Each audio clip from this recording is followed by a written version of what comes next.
The first thing Elia's ward noticed was the mark. Not the throne, not the guards with weapons grown from living metal, not even the woman herself, though every instinct in his body insisted he should have noticed her first. It was the light. A star-shaped sigil glowed softly at the center of her forehead, crystalline and precise, as if a fragment of the night sky had been embedded directly into her skin. It pulsed once faintly, and the air around the chamber shifted in response, like space itself adjusting to her presence. Elia stopped walking. The escort behind him nearly collided with his back. "Continue," one of them hissed. Elias did, though his feet felt suddenly heavier, as if the floor beneath the throne room had gained gravity of its own. The chamber was circular, carved from pale stone veined with faint luminescence. No banners, no symbols of conquest, only silence, thick, deliberate, absolute. This was not a room designed to impress. It was designed to command. She sat at the center, not lounging, not posed, simply present. White blonde hair pulled back loosely, strands escaping around pointed ears that curved elegantly from her skull. Her armor was dark red, polished to a mirror sheen, segmented in a way that suggested both ceremony and readiness. Nothing ornamental, everything intentional. Her eyes found his. Blue, not human blue. Cold, luminous, and terrifyingly aware. Elias lowered his gaze immediately, heart pounding. "I am Elias Ward," he said, voice steady despite the tightness in his chest. "Civilian Systems Analyst, Terran Coalition. I was informed my transfer required clarification." Silence. He risked a glance upward. She was studying him, not with curiosity, not with suspicion, but with something closer to assessment. As though he were a variable in an equation she'd already solved once and was now recalculating for precision. "You were not summoned for clarification," she said at last. Her voice was calm, controlled. It carried without amplification. "You were summoned because you are anomalous." The word landed harder than any accusation. Elias swallowed. "With respect, Your Majesty, I believe there's been an error. I don't hold diplomatic clearance. I don't negotiate treaties." I know exactly who you are," she interrupted. The sigil on her forehead brightened, not dramatically, just enough. "You map probability failures in closed systems," she continued. "You identify collapse points before they manifest. You see fractures others do not." Elias felt a chill crawl up his spine. "That research is classified," he said carefully. "It was," she corrected, "before it reached me." She rose from the throne. The guard stiffened. The air pressure shifted again, subtle but undeniable. Elias fought the instinct to step back. She descended the steps slowly, boots echoing softly against stone. Up close, the sigil cast faint reflections across her cheekbones, illuminating star-like markings near her eyes, smaller echoes of the central mark, symmetrical and precise. "You stand before Empress Valera of the Aurelian Dominion," she said, "ruler of 12 systems, commander of the luminous fleet, bearer of the astral crown." He bowed deeper, and she added quietly, "the last living starbound sovereign." That was not in any Terran database Elias had ever seen. "I don't understand why I'm here," he admitted. Valera stopped an arm's length away. Her gaze softened, not with kindness but with gravity. "Because the astral crown is failing," she said. The words seemed to vibrate in his bones. "The mark you see," she continued, gesturing to her forehead, "is not a symbol of rule. It is a containment lattice, a living interface between my body and an ancient force that predates this empire." Elia's analytical mind sparked despite his fear. "You're bonded to it," he said slowly. "Yes. And it's destabilizing." A pause, then very softly. "Yes." For the first time, something flickered across her expression. Not fear, not weakness, urgency. "The crown requires alignment," Valera said. "A stabilizing counterpattern. For centuries, only my bloodline could provide it." Her eyes locked onto his. "Until you." Elia's breath caught. "That's not possible. I'm human. I don't have." "You have resonance," she said. "A rare cognitive symmetry. Your mind interacts with probability the way my body interacts with stellar energy. She stepped closer, too close. If the crown collapses, she continued, it will not simply kill me. It will tear open a fracture across my core systems. Millions will die. Elia's thoughts raced. So you brought me here to analyze it, to advise, to help you build a model. Valera tilted her head.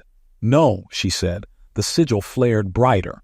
I brought you here because the crown has already chosen you. The chamber hummed low, resonant, alive. Elias felt it then, a pull, a pressure behind his eyes, a sensation disturbingly similar to recognition. His system's analyst instinct screamed run, but something deeper, older, held him in place.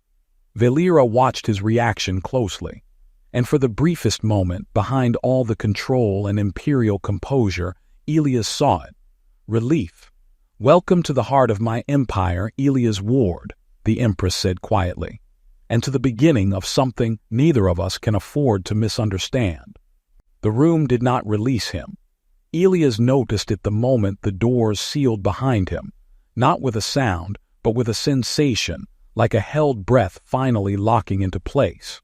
The air felt denser, threaded with faint vibrations that crawled across his skin and settled somewhere behind his eyes. This is coercion, he said flatly. Valera turned from the central dais, the astral crown's light dimming to a steady glow. This is containment, she replied. If you attempt to leave now, the resonance spike could destabilize the crown. So I'm a bomb trigger, Elias snapped. That's comforting. You are a stabilizing variable, she corrected. An unwilling one, admittedly. That admission caught him off guard. She did not deny it. She did not soften it. Elias exhaled slowly, grounding himself the way he did before collapsing simulations. Identify inputs, isolate threats, refuse panic. Explain, he said, in terms that don't involve destiny or mystical selection. Valera studied him for a moment, then gestured. The chamber shifted. The pale stone floor unfolded into a lattice of light, geometric pathways intersecting and reforming until a three-dimensional projection hovered between them. Stellar structures, energy flows, a massive radiant construct at the center, beautiful, precise, and fractured. The astral crown, she said, a relic forged before my empire existed. It channels stellar harmonics, raw cosmic force, through a living sovereign. Without a compatible interface, it burns the host from the inside. Elias leaned closer despite himself. You're saying it runs through you. Yes, and now it's failing. Her jaw tightened. Its stabilization matrix is degrading. My body compensates, but each cycle extracts a cost. The projection shifted. Elias froze. There, subtle but unmistakable, were irregularities in the waveform. Feedback loops, recursive strain patterns. You're not just compensating, he said slowly. You're overcorrecting, forcing symmetry where there isn't any. Valera's eyes sharpened. You see it. I see why it's breaking, Elias replied. You're the wrong kind of constant. Silence, not hostile, not defensive, interested. For generations, my bloodline has carried the crown, she said, each successor trained to endure it longer than the last. That's not stabilization, Elias said quietly. That's survival bias.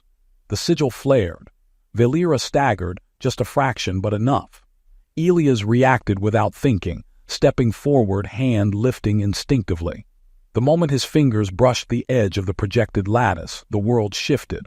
Light surged, not outward, but inward. Elias gasped, pain and clarity detonating simultaneously behind his eyes. He saw equations collapsing into patterns, probability curves snapping into alignment. The crown's structure unfolded in his mind, not as energy, but as logic. Feedback suppression, harmonic dampening. Valera cried out. The sigil blazed violently, then dimmed, lower than it had been before. The room steadied. Elias dropped to one knee, heart racing, vision swimming. What did you do? She demanded, voice sharp with alarm. I didn't do anything, he panted. I corrected something. Her gaze burned into him. Then slowly she extended a hand. Stand, she said. He did, unsteadily. You interacted with the crown without preparation, she said. That should have killed you. Well, Elias muttered, add it to the list of improbable outcomes. Her lips twitched just barely. You felt it, she said, the resonance. Yes, he replied, and it scared the hell out of me.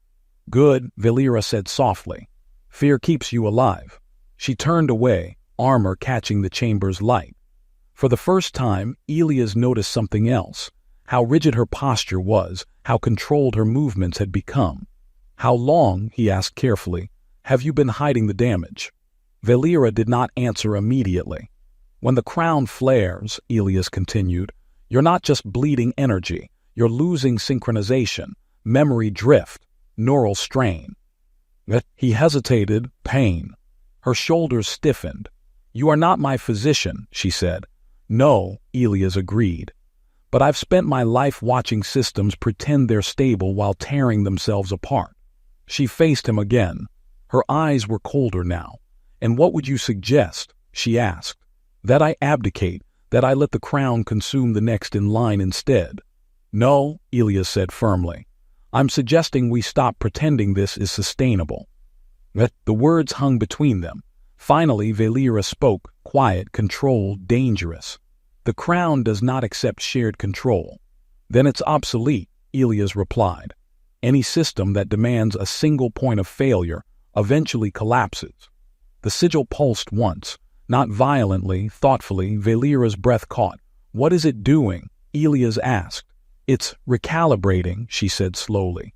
That has never happened without ritual alignment. Elias swallowed. Then we're already past ritual, he said. She met his gaze, and past safety. For the first time since entering the chamber, Elias understood something with chilling clarity. He had not been summoned as an advisor. He had been brought as an interface, a second axis, a living variable the crown had never been designed to accept. Valera stepped closer, lowering her voice. If you continue, she said, there will be consequences for you, for me, for the Empire. Elias held her gaze. I know, he said, and terrifyingly. He meant it. The first thing Elias learned about synchronizing with the astral crown was that it did not feel like power. It felt like pressure. Not physical, not exactly, but conceptual. As if reality itself leaned inward, waiting for him to misstep. The chamber had been stripped of attendants, guards dismissed with curt gestures from Valera that brooked no argument. Only the two of them remained standing at the heart of the Empire's most dangerous artifact. You can still refuse, Valera said. Elias glanced at her, surprised. Her posture was perfect, controlled, regal. But the sigil on her forehead flickered faintly, irregular. I'm already here, he replied. If I walk away now, what happens? The pause was brief but real. The crown will continue degrading, she said. I will endure until I cannot. Then the Empire will fracture. So refusal isn't actually an option, Elias said. No, Valera agreed quietly. It is a luxury I offered out of respect, not reality. Elias nodded once. Then tell me how not to kill you. That earned a sharp look. Do not presume. I'm serious, he interrupted. If this thing reacts to cognitive symmetry, then brute force rituals won't work. We need controlled exposure, incremental alignment. You speak as if the crown were a machine, she said. It behaves like one, Elias countered. Just a very old, very arrogant one. Silence, then Valera extended her hand. Very well, she said. Incremental alignment. The moment their palms touched, Elias felt it. A surge, not violent, not explosive, but intimate, like stepping into someone else's breath. The crown reacted instantly, the sigil blazing bright enough to cast sharp shadows across the chamber walls. Valera inhaled sharply, her composure cracked. Not outwardly, not yet, but Elias felt it through the connection, a tremor. A spike of pain she did not allow her face to show. You're forcing it, he said, tightening his grip. Stop resisting. I am not, her voice faltered. I am maintaining control. That's the problem, Elias said. You can't dominate a feedback system. You have to listen. The crown surged again. Valera gasped. Her knees buckled. Elias reacted instantly, pulling her toward him, bracing her weight as the chamber's light spiraled violently overhead. The sigil flared, fractured, then stabilized, lower, softer, but unmistakably changed. Valera clutched his arm, breath uneven. "I am not accustomed to yielding," she admitted through clenched teeth. "I know," Elias said quietly. "That's why it's hurting you." For a heartbeat too long, she did not pull away. Then the Empress straightened abruptly, armor clicking as she reasserted physical distance. "You overstepped," she said coldly. "I kept you standing," Elias replied. "You were about to collapse." "That has never happened," she said. Elias met her gaze. "Then the Crown S never trusted anyone before." That struck deeper than he intended. Valera turned away, pacing toward the edge of the chamber. Her movements were controlled, but Elias could see the effort behind them now, the micro-pauses, the careful pacing of breath. "You felt it," she said without looking at him. "The way it responds to you." "Yes, and you are still here." "Yes." She stopped. Why? The question was not imperial, it was personal. Elias hesitated. "Because if I leave," he said slowly, "this becomes inevitable. Collapse, death, war, and because," he exhaled. "Because I don't think you're supposed to do this alone." Valera laughed softly, a brittle sound. "Everything in my life has required solitude," she said. "Power demands it." "Power isolates," Elias replied. "Stability doesn't." She turned. Her eyes searched his face, not as an empress, not as a sovereign, but as a woman assessing risk in its most human form. "You are dangerous," she said. "Agreed." "To me," she clarified. "That makes two of us," Elias said. The Crown pulsed. Once, not in alarm, in recognition, Valera's breath caught. "This is accelerating," she whispered. "The bond, it's forming faster than anticipated." Elias felt it too now, a thread faint but undeniable connecting them through the Crown. Not ownership, not domination, alignment. "If we continue," he said, "there will be consequences beyond stabilization." "Yes," she agreed. "Political, biological, personal." Elias swallowed. "And if I do?" Valera held his gaze. "Then the Crown will find another way," she said. "And it will not be gentle." Silence settled between them, heavy with unspoken truth. Elias looked at the glowing sigil, then back at her. "Then we continue," he said. Valera nodded once. A decision made. And for the first time since the astral crown had chosen its sovereign, it did not burn in isolation. It listened. The whispers began within hours. Not spoken aloud, never that careless, but carried through glances, pauses in conversation, shifts in posture when Elias entered a room. The imperial palace had its own language, one built on centuries of survival under absolute power. Nothing happened here without being noticed. Nothing changed without consequence. Elias felt it immediately. The corridors no longer hummed neutrally when he walked through them. The harmonic resonance, once a faint background presence, now adjusted itself subtly to his emotional state. When he was tense, the sound deepened. When his thoughts raced, it sharpened. He stopped mid-step. The corridor stilled. That was new. "This is not psychological," he muttered to himself. "It is not," Providence confirmed quietly through his implant. "Your neural patterns are registering low-level resonance feedback consistent with non-local field interaction." "Say that in a way that doesn't imply I'm becoming part of the building." A pause. "I cannot," the AI replied. Elias exhaled slowly and continued walking. Guards stood straighter as he passed, not in deference, yet but in alertness. He was no longer merely tolerated. He was noticed. By the time he reached the observation gallery overlooking the inner starwell, he felt the pull again. That faint, insistent pressure behind his eyes. She was there. Valera stood alone at the transparent barrier, hands clasped behind her back, staring into the swirling stellar energies contained at the heart of the palace.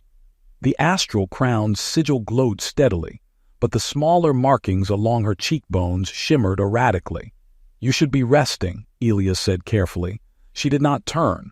"You are not my physician," she replied, echoing herself from earlier, but the edge was gone. "You nearly collapsed yesterday." A beat, I did collapse, she corrected. You prevented it from being seen. That was not gratitude, but it was acknowledgement. Elia stepped closer, stopping just short of her personal space.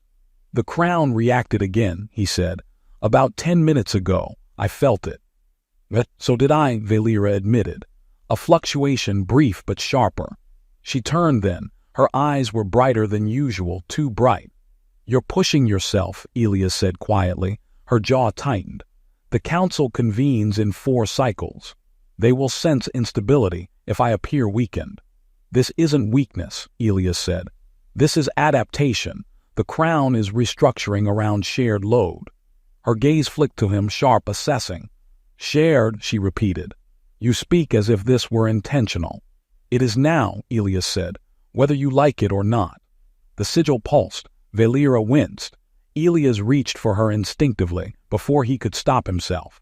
The moment his fingers brushed her wrist, the reaction was immediate. Light surged through the chamber, not violently, but intimately. The starwell flared, its contained energy spiraling in complex, beautiful patterns Elias had only seen in theoretical models. Valera gasped, not in pain but in shock. Elias, she whispered, stop. He froze. What? He asked. What's happening? She pulled her hand back slowly, as if separating from something fragile. You didn't just stabilize the crown, she said. You answered it. The words sent a chill through him. That's not good, he said. No, Valera agreed. It is unprecedented. Footsteps echoed sharply from the gallery entrance. 3 council observers stood there, expressions carefully neutral, eyes flicking between Elias and the Empress with sharpened interest. Your Majesty, one of them said. We sensed a fluctuation. Valera straightened instantly, imperial composure snapping back into place like armor. The crown realigns periodically, she said coolly. You will return to your duties. They hesitated, then bowed and left. The moment they were gone, Valera's control fractured. She staggered. Elias caught her fully this time, arms wrapping around her without thought, without permission. Her weight pressed against him, armor cold against his chest. For a heartbeat she resisted, then she didn't. Her breath came uneven, fingers curling into the fabric of his sleeve. This cannot continue like this, she said quietly, voice tight. They will notice. And if they realize the crown is responding to you, they'll see me as leverage, Elias finished. Yes. Or as a threat, he added, her grip tightened. I will not allow them to touch you, she said. The words were fierce, protective, too fast. Elias felt something settle uncomfortably in his chest. That wasn't a calculated response, he said gently. Valera pulled back, eyes flashing. I do not act on impulse. You just did. Silence stretched between them, charged and fragile. Finally, Valera looked away. The crown is changing me, she said. This bond, it's eroding barriers I've maintained my entire life. That doesn't make you weaker, Elias said. It makes you human, or at least closer to it. Her lips curved faintly, a dangerous comparison. Accurate, he replied. The sigil dimmed slightly. Valera inhaled, steadying herself. If this continues, she said, there will be consequences beyond the political. Elias nodded. Biological. Yes. And personal. Another pause. Yes. Elias met her gaze. Then we need to decide what this is, he said. Before the crown, or the council decides for us. Valera studied him for a long moment. Then, quietly, you are no longer just a variable in my survival. The words were heavy, deliberate. And you, Elias replied, are no longer just an empress to me. The crown pulsed, softly, as if acknowledging a truth neither of them had dared to name. The summons arrived without ceremony. No escort, no warning, just a sealed imperial directive waiting in Elias' quarters when he returned, its sigil pulsing faintly with council authority. Subtle, he muttered. Providence materialized a soft blue interface near the wall. The council has invoked a review clause typically reserved for external threats or internal succession instability. So both, Elias said, that's efficient. But you are now officially classified as an anomalous strategic asset, Providence added. Probability of hostile interrogation, 62%. Comforting, Elias didn't bother changing clothes. There was no version of this where appearances mattered.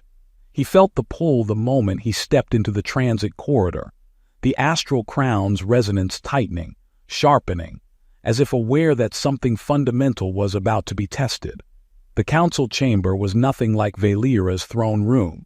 Where hers was deliberate silence, this was controlled chaos, tiered seating carved from dark crystal, each house's sigil hovering faintly above their delegates.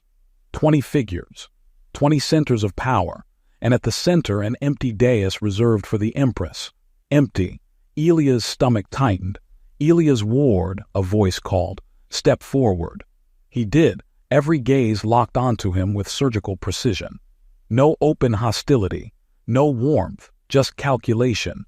"You stand accused," said Lord Keithrin of the Ninth House, "of unauthorized interaction with the astral crown."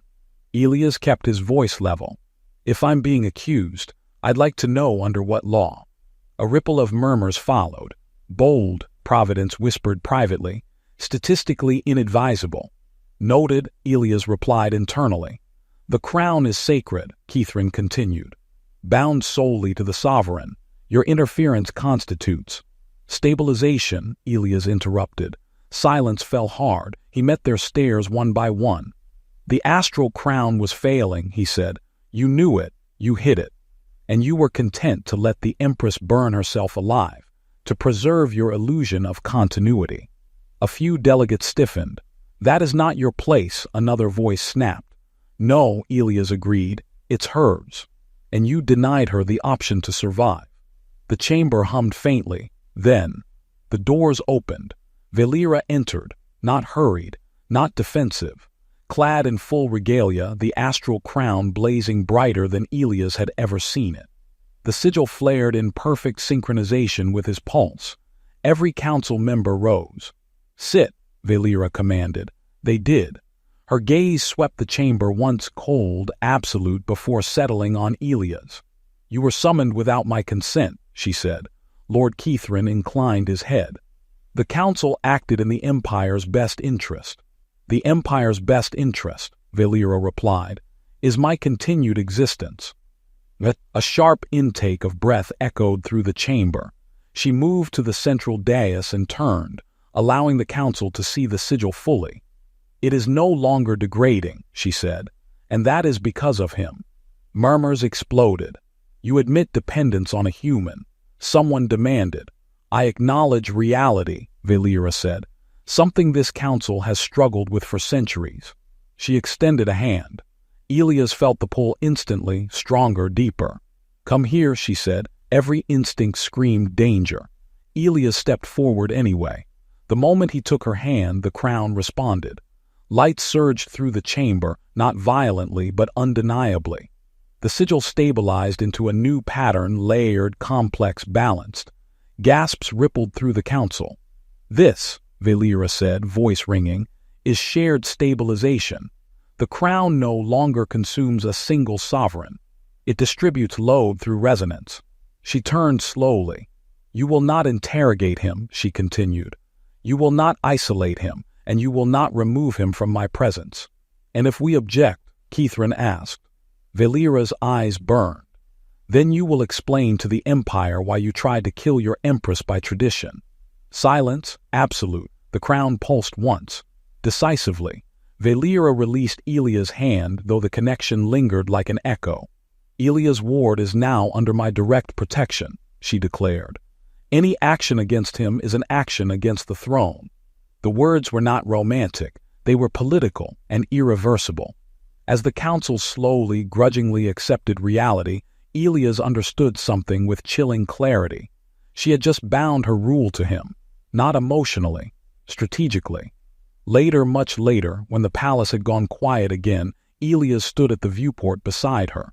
"That was a calculated risk," he said. "Yes. And you didn't hesitate." Valera looked at her reflection in the glass. "No," she admitted. Elias studied her carefully. "Why?" Her answer was immediate. "Because if they take you, the crown fractures." "That's not what I meant." She met his gaze. "And because," she said softly. I will not allow them to break what is keeping me alive. The crown pulsed, not as a command, but as agreement. The consequences did not announce themselves. They never did. They arrived quietly, in the space between breaths, in the moments Elias wasn't actively thinking about survival or politics, or the impossible weight of being tethered to an empire's most dangerous artifact. It began with sleep, or rather the absence of it. Elias lay awake in the dark of his quarters, eyes closed, body exhausted, mind sharp and restless. When he did drift, it wasn't into dreams, it was into patterns. Stellar lattices unfolding behind his eyelids, harmonic structures aligning and misaligning, the astral crown's logic pulsing like a second heartbeat. He woke with starlight in his veins and the uncomfortable certainty that the crown had not stopped working simply because he was unconscious. Providence, he murmured. The AI responded instantly. Your neural activity shows sustained resonance even during rest cycles. This is unprecedented. That's a polite word for alarming. Yes, Elias sat up, rubbing his temples. The faint glow didn't fade when he opened his eyes. It hovered at the edges of his vision. By the third day, it was impossible to hide.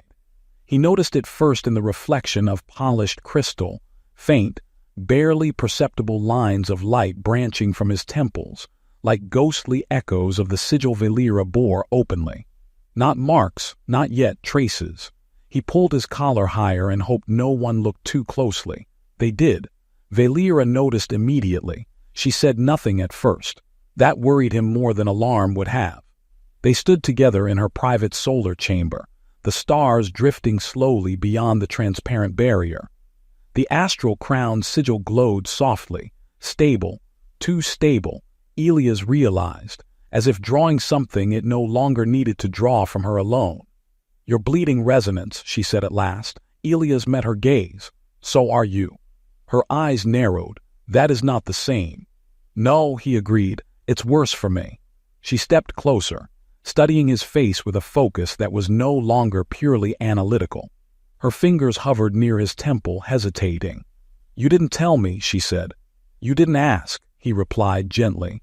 That earned him a sharp look, one that softened almost immediately.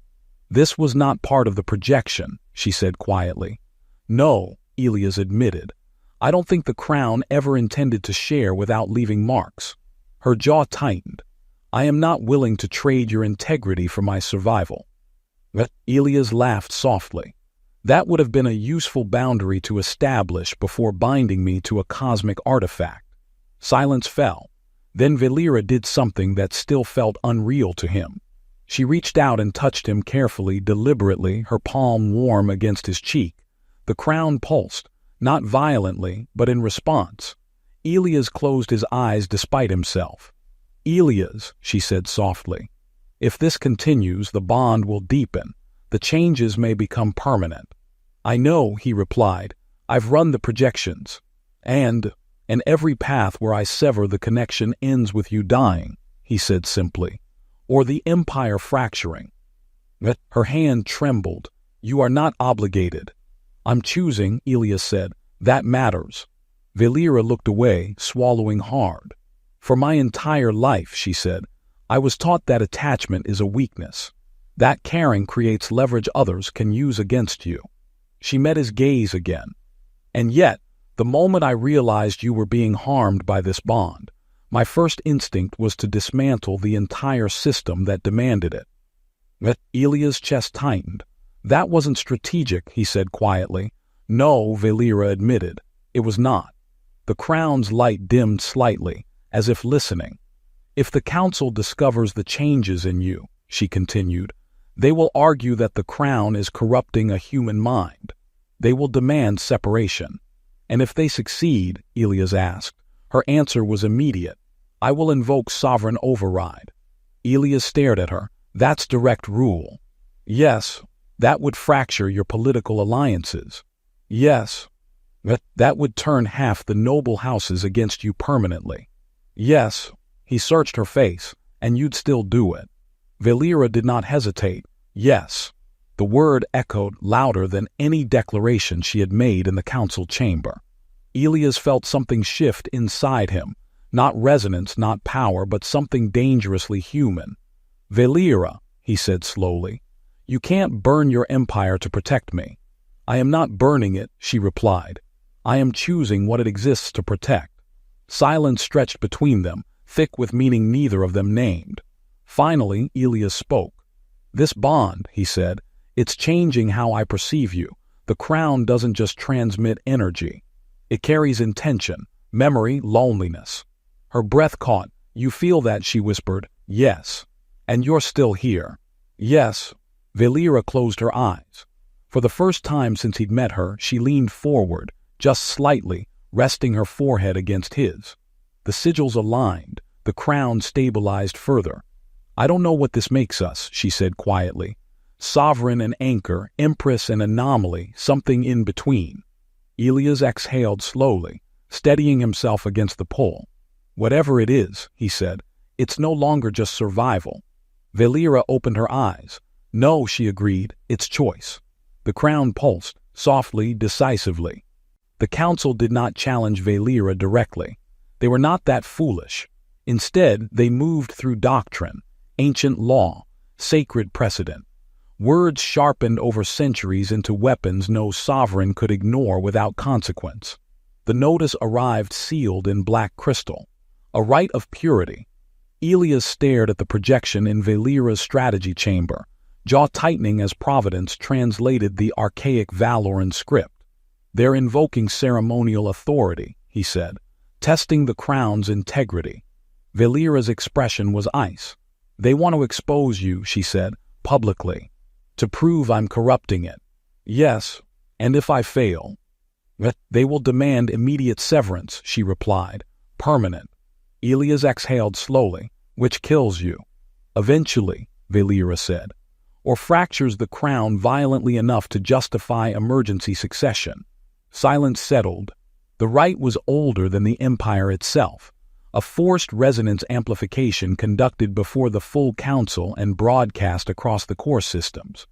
The crown would be pushed beyond safety thresholds to prove its purity, or its failure. "They're forcing escalation," Elias said. "If we refuse, they'll claim weakness." "If we accept," Valera replied, "they'll try to tear you away from it." Elias looked at the astral crown's projection, its lattice now visibly altered, expanded, no longer centered solely on Valera. "It won't let me go," he said quietly. Valera closed her eyes for a brief moment. "Neither will I." The right chamber was vast, older even than the throne room. Its walls were etched with stellar history, every prior sovereign's mark layered into the stone. The council filled the upper tiers, their expressions carefully neutral, anticipation thrumming beneath restraint. At the center stood the astral crown, active, unshielded. Elias stepped beside Valera as the chamber sealed, the hum of contained cosmic force vibrating through his bones. "Once this begins," he said softly, "I won't be able to regulate the output. The crown will seek full alignment." Valera met his gaze. "And you. I won't be able to lie to it." The rite commenced. Light surged. The sigil on Valera's forehead flared brilliant white, echoed instantly by the faint markings now visible along Elias' temples, no longer traces but lines, geometric and precise. Gasps rippled through the chamber. "There," a council voice cut in. "You see it, the corruption." The crown roared, not audibly but existentially. Elias cried out as the connection deepened violently, his mind flooded with centuries of stored intent, rule, isolation, sacrifice. His knees buckled. Valera caught him. "No," she said fiercely, "you will not take him." The crown surged higher, the chamber's containment field strained. "Valera," Elias shouted, "you have to let go just enough." "I will not abandon you to prove tradition," she snapped. The council erupted in chaos. "Empress, disengage. You're destabilizing the system. This is heresy." Elias felt it then, the threshold, a point of no return, where the crown would either accept shared sovereignty or destroy them both. He looked at Valera, really looked at her, not as empress, not as sovereign, but as a woman who had spent her entire life alone at the center of power. "Valera," he said hoarsely, "if I cross this line, I won't be human the way I was." Her eyes burned with unshed tears. "If you don't," she said, voice breaking, "I will die as I was." The crown pulsed wild, demanding. Elias made his choice. He reached inward not for control, not for dominance, but for balance. He opened himself fully to the lattice, allowing the crown to imprint, to restructure his neural pathways permanently. Light tore through him. The markings along his skin ignited, no longer echoes, but a mirror distinct complementary his. The crown stabilized, abruptly, violently, perfectly. The chamber fell silent. Elias collapsed. Valera dropped with him, holding him as the light dimmed to a steady, harmonious glow. The astral crown no longer burned in isolation. It resonated. "Impossible," someone whispered. Valera rose slowly, still supporting Elias, her voice carrying through the stunned chamber. "The astral crown now recognizes dual alignment," she declared. "A sovereign and an anchor." She turned to the council. "You will not separate us," she said. "You will not undo this, and you will not pretend this was corruption when it was evolution." Silence, then slowly one by one. The chamber's ancient sigils recalibrated, recording, accepting. The rite had concluded. Elias opened his eyes weakly, vision sharp with unfamiliar clarity. "I think," he murmured, "I just rewrote your empire's theology." Valera laughed softly through tears. "Yes," she said, "you did." She pressed her forehead to his. "You chose me," she whispered. Elias' voice was rough but steady. "I chose us." The crown pulsed, not as a command, but as a bond. The empire did not collapse. It held, not because the council approved, not because tradition bent gracefully, but because reality had already moved on and institutions, no matter how ancient, were forced to follow. In the days after the rite, the astral crown remained stable, not inert, not dormant, simply balanced. Its light no longer surged unpredictably, it breathed, slowly, evenly, as if relieved. Elias recovered under constant observation, though recovered was an imprecise word. His body was intact, his mind sharper than ever, but the resonance had not faded. It never would. He could feel the crown now without effort. Not as a voice, not as a command, more like a distant horizon he was always oriented toward. When he focused, patterns revealed themselves effortlessly. Political trajectories, energy flows, fracture risks. And Valera. Always Valera. She visited him without ceremony, without guards, without titles. Sometimes they spoke. Sometimes they didn't. Often, they simply stood together at the viewport, watching the empire drift beneath them like a living map. "You're quieter," she observed once. "I'm listening more," Elias replied. She smiled faintly. The council reconvened under revised protocol. They did not call him a consort. They did not call him sovereign. They named him anchor. A stabilizing constant. A role without precedent, carefully defined and even more carefully limited. Elias accepted the title without argument. It wasn't power he wanted. It was proximity. The noble houses fractured, then realigned. Some never forgave Valera. Some never trusted him. But the empire, vast, diverse, and tired of endless purity doctrines, adapted faster than anyone expected. Trade stabilized. Border tensions eased. The outer systems celebrated quietly, pragmatically. Life went on. And beneath it all, something new took root. Late one cycle, long after the palace had gone quiet, Elias found Valera alone in the crown chamber. She wasn't wearing armor, just simple dark fabric, her hair loose around her shoulders. The sigil glowed gently, no longer harsh, no longer burdened. "You should be resting," he said. "So should you," she replied. They stood in silence for a while. Then Valera spoke. "I was trained to rule alone," she said softly, "to endure, to command, to survive." She turned to him. "No one taught me how to share survival." Elias met her gaze. "No one taught me how to become part of something this large," he said. "But I know this. Running from it would have destroyed us both." The crown pulsed, not in agreement, in calm. Valera stepped closer, close enough that the space between them felt intentional. "You are not bound to stay," she said. "Not by law, not by force. If you wish to leave, to return to your people, I will not stop you." But Elias didn't answer immediately. He looked around the chamber, at the ancient walls, the quiet light, the impossible artifact that no longer felt like a curse, at her. "I don't feel trapped," he said finally. "I feel placed." Valera exhaled, a breath she'd been holding for a lifetime. She rested her forehead against his just as she had before, but this time there was no strain, no urgency, no crown demanding alignment, only warmth. "Then stay," she whispered, "not as obligation, not as anchor. As choice." Elias closed his eyes. "I am staying," he said, "but not because the crown chose me." He opened them again, "Because I chose you." The sigil dimmed slightly, settling into a steady, enduring glow. Outside the chamber, the Empire turned, slowly, patiently, adjusting to a future no prophecy had predicted. And somewhere deep within the astral crown, far beyond its original design, a new pattern formed. Not dominance, not solitude, but balance, for now. Le divertissement. Parce que exactement ce que je suis en train de vous souhaiter, un bon avenir. Tu as bien dansé, tu as une belle voix. Je pense que vous pouvez avoir et acquérir tout le cœur du monde qui sont devant vous. Oh, merci, monsieur, mais vous êtes trop gentil. Merci. Tu dois me payer maintenant $1000. Wow! Wow! Normalement, parce qu'elle danse aussi bien, il faut offrir. Ouais! Mais moi-même, je suis Un danseur? un influenceur. Ah, Oui. pour vrai? Vous faites quoi, monsieur? Tout. Tout! Machallah. Est-ce que vous Et faites... vous parlez l'arabe aussi. شوية. شوية. شوية. أنا من الجزائر. يا أهلا وسهلا يا أهلا وسهلا. Inch'Allah! Ouais! Hey! Monsieur Amigo, il te connaît. Kabyle, oui. Ah, C'est vrai, je suis kabyle. Enchanté, Merci. enchanté. Enchantée. Il connaît tout le monde.